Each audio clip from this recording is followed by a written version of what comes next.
अस्मद्गुरुपरमगुरून्यतिवरपूर्णं सयामुनं रामं पद्माक्षणादषडजित्सेनेशरमारमापतीन् वन्दे वन्दे बृन्दावनचरं वल्लवीजनवल्लभं जयन्ती सम्भवं धाम वैजयन्ती विभूषणं श्रीमान् वेङ्कटनाथार्य कवितार्के केसरी वेदान्ताचार्यवर्यो मे सन्निधत्तां सदा हृदि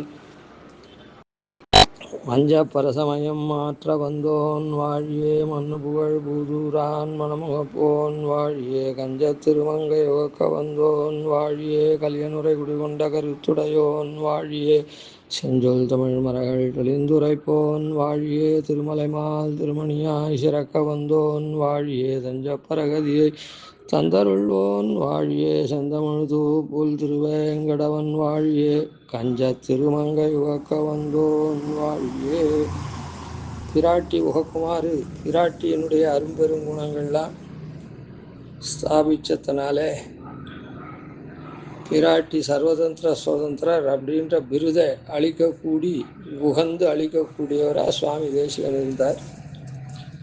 அப்படிப்பட்ட சுவாமி தேசிகன் பிராட்டியினுடைய அரும்பெரும் குணங்களை பச்சிளங்குழந்தை முதல் கொண்டு தெரிஞ்சுக்கணும் அப்படின்றதுனால பாலப்பிராயத்தில் எல்லாருக்கும் தாயார் தகப்பனார் பெருமாளை பற்றின ஸ்தோத்திராதிகள் சொல்லி தருவாளே, அந்த ஸ்தோத்திரங்கள்லேயே இந்த மாதிரி வேதாந்த விஷயங்களை சொன்னால் பசுமரத்தாணி போல படியும் அப்படின்ற திருவுள்ளம் கொண்டு பிராட்டியினுடைய இந்த அரும்பெரும் குணங்கள்லாம் ஸ்ரீஸ்துதி அப்படின்ற ஸ்தோத்திர பாடத்திலேயே அருளியிருக்கார். அந்த ஸ்தோத்திர பாடம் 25 ஸ்லோகங்களை கொண்டது. அதில் நடுநாயகமாக இருக்கக்கூடிய 13வது ஸ்லோகத்தில் பெருமாளுக்கு எப்படி பட்டாபிஷேகங்கள்லாம் நடந்ததோ, பெருமாளுடைய கோவிந்த பட்டாபிஷேகம் அதே மாதிரி பிராட்டிக்கும் இங்கே பட்டாபிஷேகம் அமிர்தத்தோடு கூட பெண்ணமுதா வந்தபோது அதுக்கப்புறம் அவளுக்கு அங்கே பட்டாபிஷேகம் நடந்தது. அதை தான் அபியசிஞ்சன் கஜேந்திராஹா அப்படின்னு அந்த விற்த்தாந்தத்தை சாதித்தார்.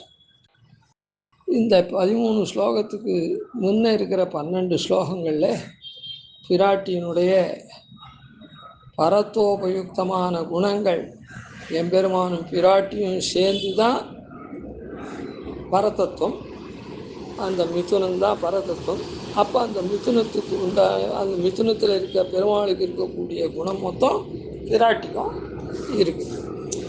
அப்படின்றத எல்லாத்தையும் சாதிச்சுட்டு வந்தார்.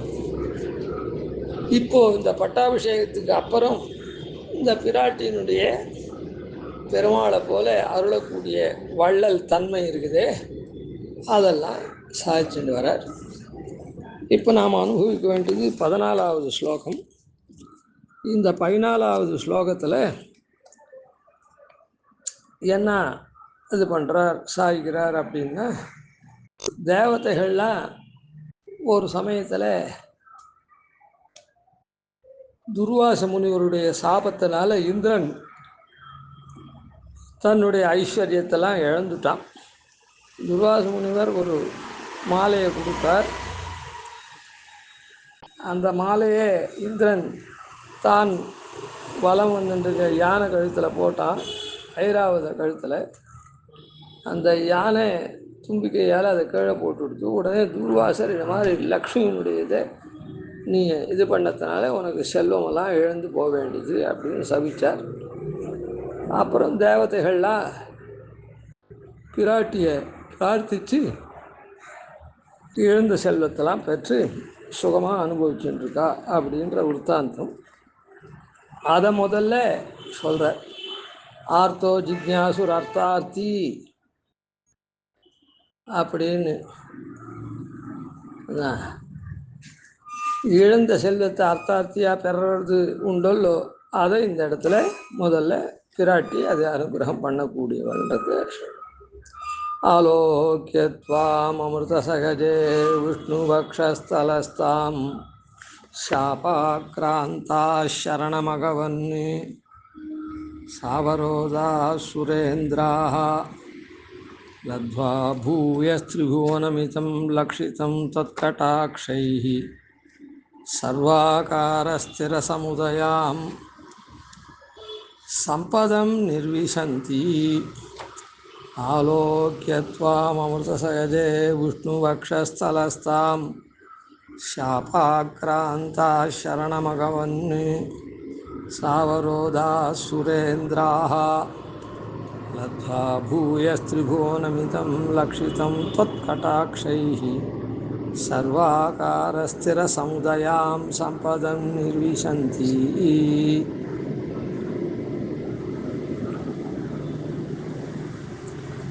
அதாவது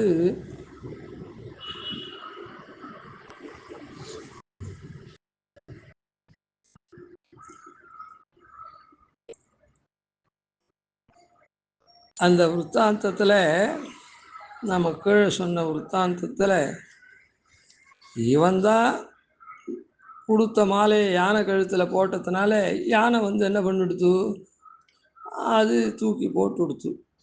ஆனால் யானை நேரடியான அபச்சாரம் பண்ணலை, அது ஆனால் அதுவும் தான் அபச்சாரம் பண்ணிடுச்சு, என்ன மாலையை தூக்கி போட்டதுனால. அதனால் போன ஸ்லோகத்தில் அதாவது அபியசிஞ்சன் கஜேந்திராகான்னு ஐராவதம் பண்ண தப்புக்கு ஐராவதம் முதலிய யானைகள்லாம் எல்லாம் தன்னுடைய அஷ்டதிக்கஜங்களும் சேர்ந்து அபிஷேகம் பண்ணி தன்னுடைய பாபத்தை போக்கிடுச்சு. ஏன்னா அதில் ஐராவதம் தானே பிரதானம். அதனால் பிரதானமாக இருக்கிறவாளுக்கு இப்போ கூட ஒரு நிறுவனம் இருக்குதுன்னா அதில் பிரதான பூத்தனுக்கு ஹானி ஏற்பட்டதுன்னா அந்த நிறுவனத்துக்கே ஹானின்னா எல்லாருக்கும் அங்கே பணிபுரிகிறவாளுக்கெல்லாம் ஹானி. அந்த மாதிரி ஐராவதம் என்ன பண்ணிட்டு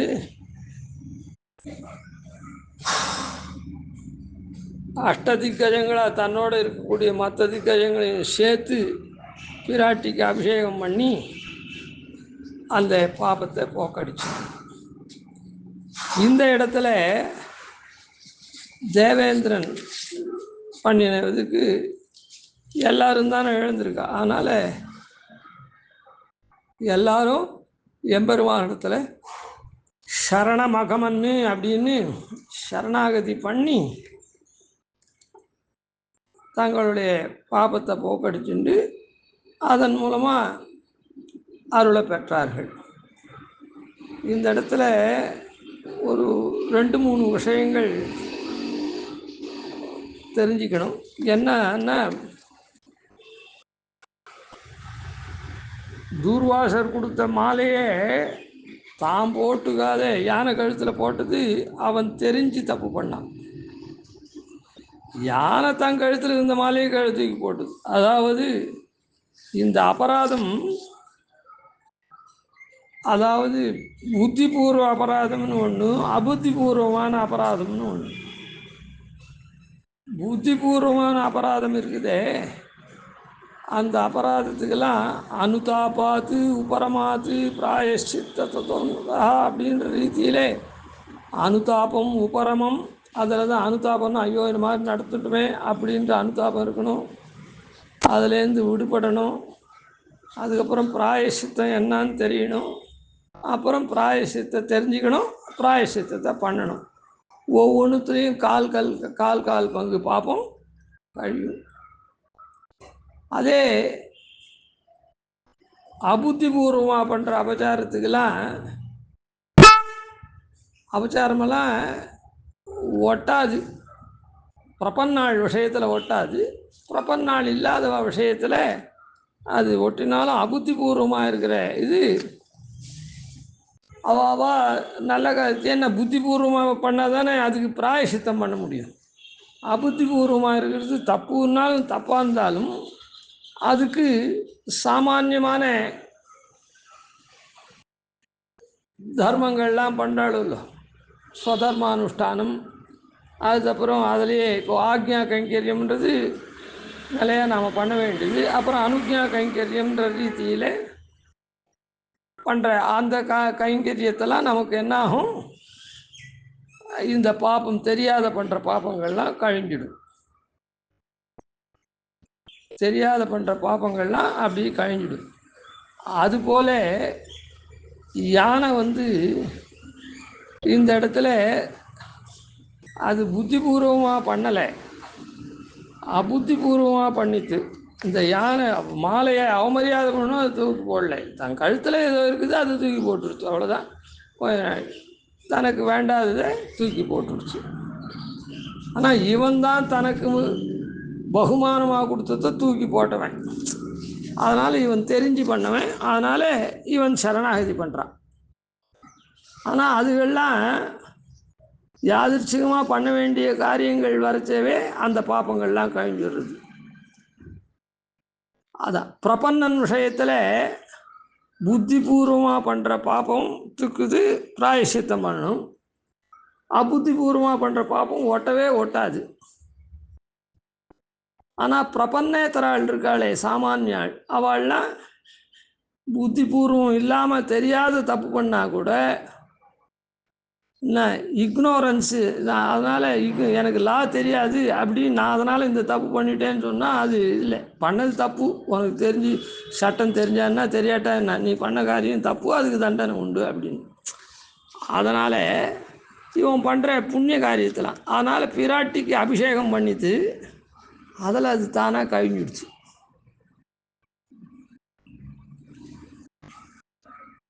ஆனால் இந்த இடத்துல இவன் தெரிஞ்சு பண்ணதுனால, அதுக்காக சாபம் வந்ததுனால வருந்தி அதுக்கு பிராயசித்தமாக பிராட்டியை சரணமடைகிறான். அப்படின்றத ஒரு விஷயத்தை இந்த இடத்துல சாஸ்திரார்த்தத்தை தெரிஞ்சுக்கணும். இதுக்கு மேலேயும் ஒரு சாஸ்திரார்த்தம் தெரிஞ்சுக்கணும், அது வர இடத்துல தெரிஞ்சுப்போம். ஆலோக்கியத்வாம் அமிர்த சகஜே, கீழே பிராட்டி அக்ரே பர்த்து சரசிஜமயே பத்ரபீட்டே நிஷன்னாம் அம்போராசேர் அதிகத சதா சம்பளவாதுத்திதாந்தாம் அப்படின்னு சுதையோட கூட தானே அவள் தோன்றினாள், ஆவிர் பவித்தாள்னு சொல்லியிருக்கு. அதனால் அமிர்த சகஜே, அமுதத்தோடு தோன்றின பிராட்டியே. சாபாக்ராந்தாக, துர்வாச முனிவருடைய சாபத்தினால நாங்கள்லாம் பீடிக்கப்பட்டவராய் வருந்தினவர்களா. சாவரோதாக சுரேந்திரா, மனைவிமார்களோடு கூட சுரேந்திரன், இந்த தேவர்கள்லாம் விஷ்ணு வக்ஷஸ்தலஸ்தாம், எம்பெருமானுடைய திருமார்பிலே அமர்ந்த துவாம், உன்னை ஆலோக்கிய சேவித்து சரணமகமன்னு சரணமாக அடைந்தார்கள். தொற்கட்டாட்சைகி, உன் திருக்கண் நோக்கங்கள்னால, உன்னுடைய கட்டாட்சத்தினால, லக்ஷிதம், அந்த வஸ்துவாக ஆகப்பட்ட, அதான் செழிப்பாக காணப்பட்ட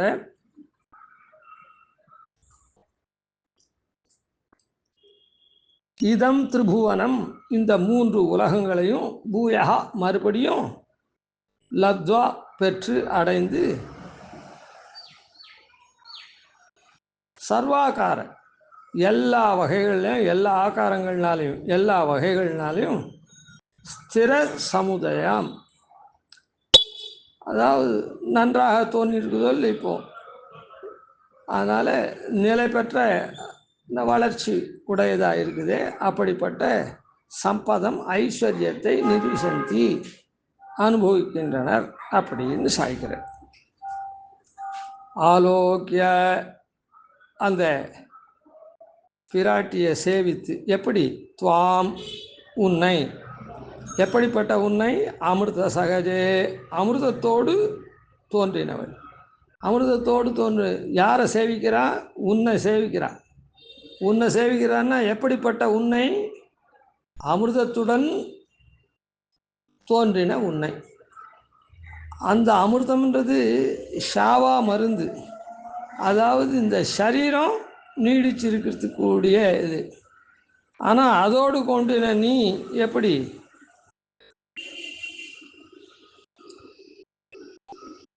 ஒன்றை அண்டினா அந்த அமிர்தத்தை பெற்று அதை உபயோகப்படுத்தினா இந்த சரீரம் நீட்டிச்சுருக்கும். ஆத்ம உஜ்ஜீவனம் ஒன்னிடத்துல ஒன்றை இது பண்ணால், ஒன்றை சேவிச்சா ஆத்ம உஜ்ஜீவனம் கிடைக்கும். அந்த அமுதம் சரீர உஜ்ஜீவனத்துக்கு, இந்த அமிர்தம் ஆத்ம உஜ்ஜீவனத்துக்கு. நான் தோன்றினது அமிர்தத்தோடு தோன்றினேன். எங்கே இருக்க? விஷ்ணு வக்ஷஸ்தலஸ்தாம், விஷ்ணுவனுடைய திருமார்பில். அதாவது ஒருத்தனை நாம் சொல்லச்சே, லோகத்தில் சொல்லச்சே, ஹிருதயபூர்வமாக சொல்லுடா, ஹிருதயபூர்வமாக காரியம் பண்ணு அப்படின்னு. அதனால் எம்பெருமான் ஒரு காரியத்தை பண்ணுறான்னா ஹிருதயபூர்வமாக பண்ணணும்னா அந்த ஹிருதயத்திலேயே இவ்வளோ உட்கார்ந்து அனுகிரகம் பண்ணுறான். அதனால் அந்த எம்பெருமானுடைய செயல்கள் மொத்தம் இவ்வளோ இருக்கா அப்படின்றது இதனாலேயும் தெரியுது. ஒருத்தரை என்ன சொல்கிறோன்னா, ஏதோ ஏனோ தானோன்னு சொல்லாத, உன் மனசாட்சிக்கு விரோதம் இல்லாத சொல்லு அப்படின்னு சொல்கிறோம். ஹிருதயபூர்வமாக ஒரு காரியத்தை பண்ணு அப்படின்னு சொல்கிறோம். அதெல்லாம் என்னது? ஹிருதயம். அந்த ஹிருதயத்தில் தான் இவ்வளோ இருக்கா. அப்போ எம்பெருமான் பண்ணக்கூடிய இதெல்லாம் எல்லா காரியமும் மனசறிஞ்சு தானே பண்ணுவோம், ஹிருதயபூர்வமாக தானே பண்ணுவோம். அந்த ஹிருதயத்திலே பிராட்டி இருக்கான்றதுனால அந்த எம்பெருமானுடைய செயலெல்லாம் இவ்வளோ கூட இருக்கான்றது இதனாலேயும் தெரியுது. சரி, அப்படிப்பட்ட உன்னை சாபாக்ராந்தாக, சாபத்தினால் பீடிக்கப்பட்டவர்களாக இருக்கவ சரணம் அகமன்னு, உன்னை சரணமாக அடையிறோம். எப்படி அப்படின்னா, சாவரோதாக சுரேந்திராக, மனைவிகளோட கூட சேர்ந்து சரணடையரா அப்படின்னு இந்த இடத்துல சொல்லியிருக்க சுவாமி தேசிகன். அங்கே அப்படி தான் பண்ணியிருக்கா, புராணாதிகளில் அப்படி தான் சொல்லியிருக்குது. ஆனால் அதை அப்படியே சாய்ச்சிருக்க. இப்போ இந்த இடத்துல சில பேர் என்ன சொல்லுவார்கள் அப்படின்னா, ஆத்ம சமர்ப்பணம் அப்படின்றது, ஆத்ம அவிச சமர்ப்பிக்கிறதும் ஒரு யாகமானத்தினால பத்னியோடு சேர்ந்து பண்ணணும். அதனால தான் இந்த இடத்துல இவா லக்ஷ்மியை சரணடைச்சு சாவரோதாக பத்னியோட சரணடைஞ்சா அப்படின்னு சொல்லுவாள். ஏன்னா யாகாதிகளில் பத்னி இருக்கவும் தான் யாகமே பண்ண முடியும், சாஸ்திரம் அது. அதனால் இவா இந்த ஆத்ம சமர்ப்பணம்ன்றதும் ஒரு யாகமானதுனால இந்த சரணாகதியை இந்த இடத்துல இவா எழுந்த செல்வத்தை பெறத்துக்காக பண்ணியிருக்கா. இந்த சரணாகதி எல்லாத்துக்கும் பண்ணலாமோ இல்லை சரணாகதி, அதனால் எழுந்த செல்வத்துக்காக பண்ணியிருக்கா, இருக்கட்டும். அதனால் சாவரோதா, அதனால் ஆத்ம சமர்ப்பண யாகத்தையும் பத்னியோடு பண்ணணும் அப்படின்னு பிரமிக்கக்கூடாது. ஆத்ம சமர்ப்பண யாகத்தையும் பத்னியோடு பண்ணணும்னு பிரமிக்கக்கூடாது.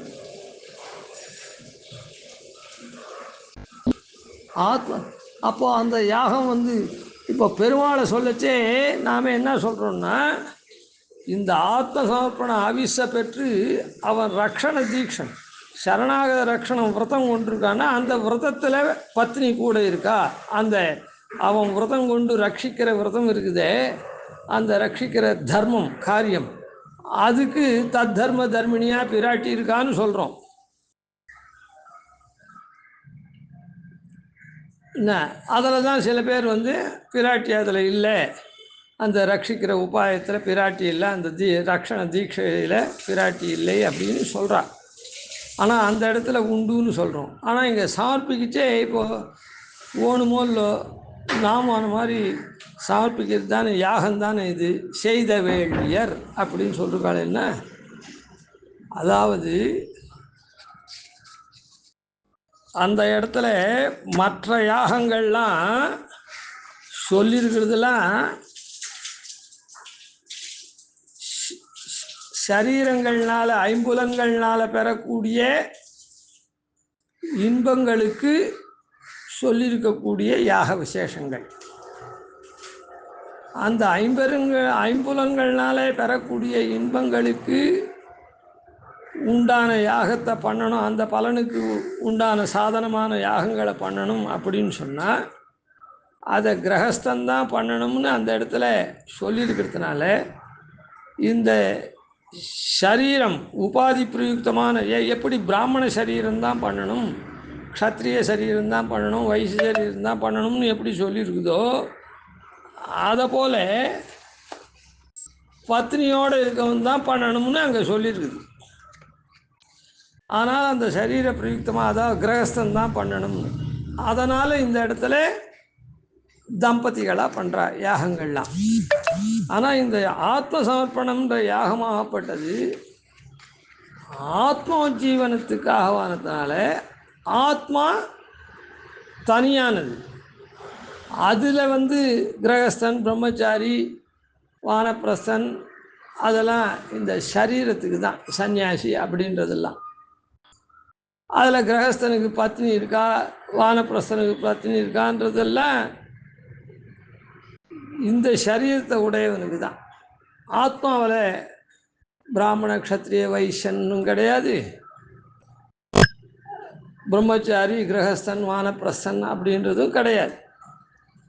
அதனால் அந்த யாகத்தை அந்த ஆத்ம சமர்ப்பண அவிஷ தனியத்தான் பண்ணணும். ஆத்ம சமர்ப்பண யாகம் வந்து நாம் பண்ணுறதுனால அதுக்கு நாம் பத்னியோடு பண்ணணும் அப்படின்னு சொல்லக்கூடாது. அந்த ஆத்ம சமர்ப்பண யாகத்துக்கு பிரதிசம்பந்தியாக இருக்கிறவன் அதை ஸ்வீகரிச்சுண்டு அதை ரட்சிக்கக்கூடிய பரத்தை அவன் ஏற்றுண்டு அந்த ரக்ஷண தீட்சையை கொண்டிருக்கோம், அவன் பத்னியாக இருக்கான், பத்னியோடு சேர்ந்து பண்ணுறான். அது ஏன் அந்த மாதிரி பத்னியோடு சேர்ந்து பண்ணுறான்னா அவனுடைய தர்மமே பரதத்துவமே அந்த சரண்யத்துவமே ரெண்டு பேர் இடத்துல இருக்குது. உபயாதிஷ்டானம் செய்க ஏகக்கம் சேஷித்துவம்னு. ஆனால் அவன் பண்ணுறான்.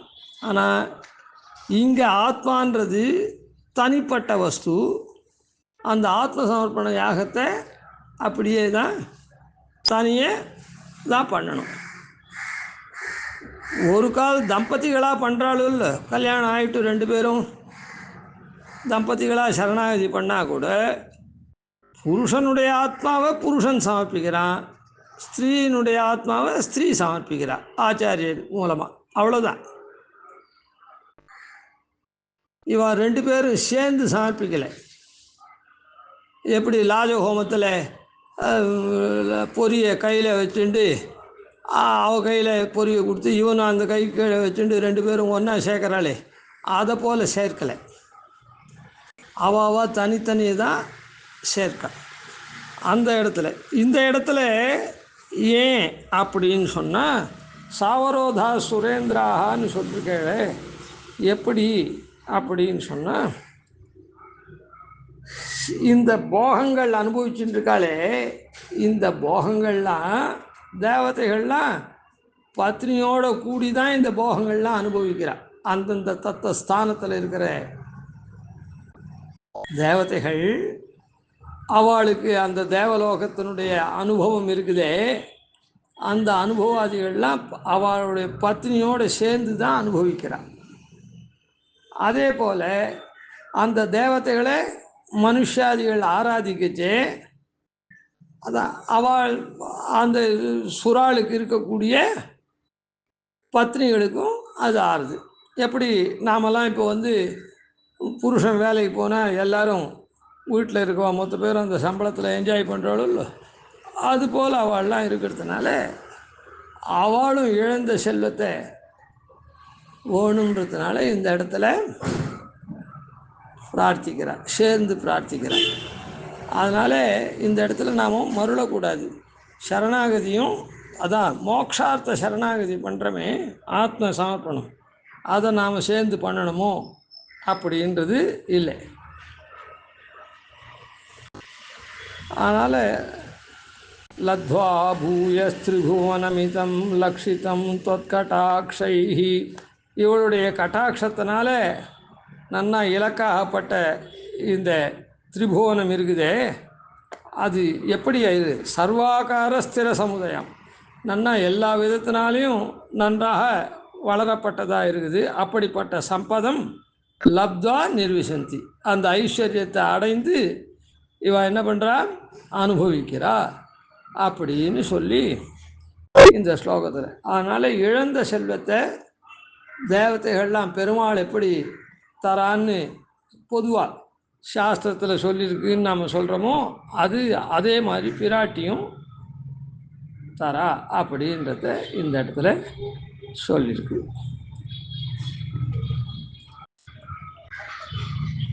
கவிதார்க்கிக சிம்ஹாய கல்யாண குணசாலினே ஸ்ரீமதே வெங்கடேஷாய வேதாந்த குரவே நமः. ஆதிவன்ஷடகோபாதீனதிவர்யான் பஜே நிஷம் ஸ்ரீரங்கபூர்வஷடச்சித்யதீசானபதாஸ்ரயம் ஸ்ரீவத்சவம்சதிலகம் வந்தே ஸ்ரீகிருஷ்ணதேசிகம்.